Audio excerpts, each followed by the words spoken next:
नमस्कार। Live lighting status के इस बुलेटिन में आपका स्वागत। मैं हूं देवेंद्र त्रिपाठी। इस समय देश के कई इलाकों पर, खास तौर पर पूर्वी तटीय क्षेत्रों पर काफ़ी व्यापक गर्जना वाले बादल बने हुए हैं। अगर हम सीरीज में देखें पिछले कुछ दिनों से, तो पहले केरल और लक्षद्वीप तथा कर्नाटक के क्षेत्रों में बहुत मूसलाधार वर्षा दर्ज की गई। उसके बाद अरब सागर में साइक्लोनिक स्टॉर्म उठा, ताउते, और जिसे ताउते कहा जा रहा था, वो सिस्टम आगे बढ़ते हुए कर्नाटक, केरल, लक्षद्वीप को भी बारिश देते हुए गोवा, महाराष्ट्र के तटीय और मध्य महाराष्ट्र क्षेत्रों में, साथ ही साथ गुजरात, राजस्थान, मध्य प्रदेश के क्षेत्रों को बारिश देते हुए हरियाणा और दिल्ली तथा उत्तर प्रदेश के भागों में भी जमकर बारिश दी। इसने हरियाणा के पूर्वी भागों में बारिश दी, उत्तराखंड में कई जगहों पर व्यापक वर्षा दी, और इसके प्रभाव से आज तक उत्तर प्रदेश और इससे सटे उत्तराखंड तथा दिल्ली, एनसीआर, हरियाणा के दक्षिण पूर्वी भागों और साथ ही साथ पूर्वी राजस्थान के भागों में कई स्थानों पर वर्षा दर्ज की गई। तो कहने का तात्पर्य ये है। और अब जो है यहाँ पर आप देख सकते हैं ईस्टर्ली कोस्ट पर, पूर्वी तटों पर यहाँ मौसम सक्रिय हुआ है। बंगाल की खाड़ी इस समय सक्रिय है।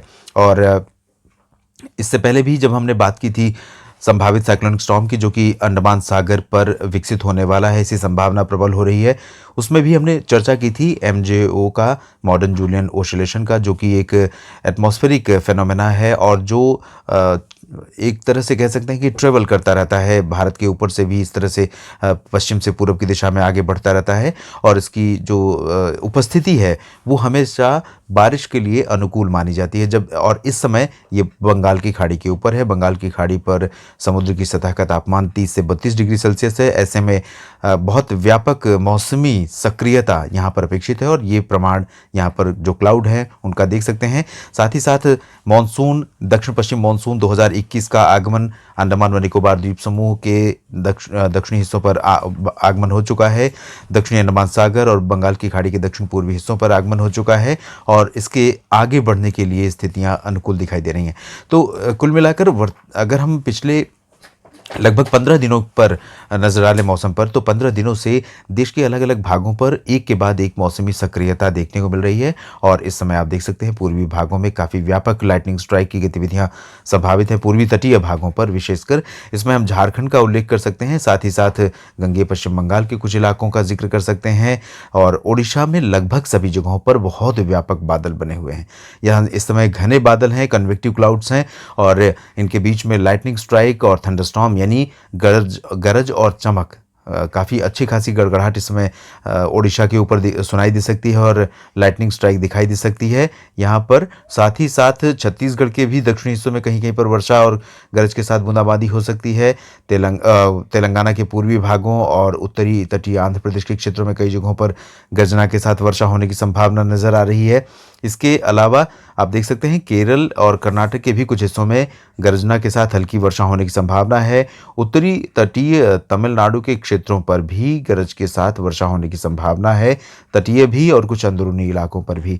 इसके अलावा अंडमान व निकोबार द्वीप समूह के क्षेत्रों पर भी कुछ स्थानों पर बारिश होने की संभावना यहाँ पर बन रही है, क्योंकि दक्षिण पश्चिम मानसून का आगमन हो चुका है। लगभग ये पोजीशन है इस समय यहाँ पर मानसून की उत्तरी सीमा, नॉर्दर्न लिमिट ऑफ मानसून की, और इसी पर अब नज़र रहेगी किस दिशा में, किस स्पीड में ये आगे बढ़ती है। अगला स्टेप इसका क्या होता है और कितनी लंबी छलांग मानसून लगाता है। तो इसी आधार पर यह तय होगा कि सामान्य समय से पहले मानसून केरल में दस्तक दे रहा है या नहीं। आमतौर पर 1 जून को केरल में मानसून का आगमन होता है, और इस बार संभावना समय से पहले 30 या 31 मई को यहाँ पर पहुँचने की नज़र आ रही है मानसून के।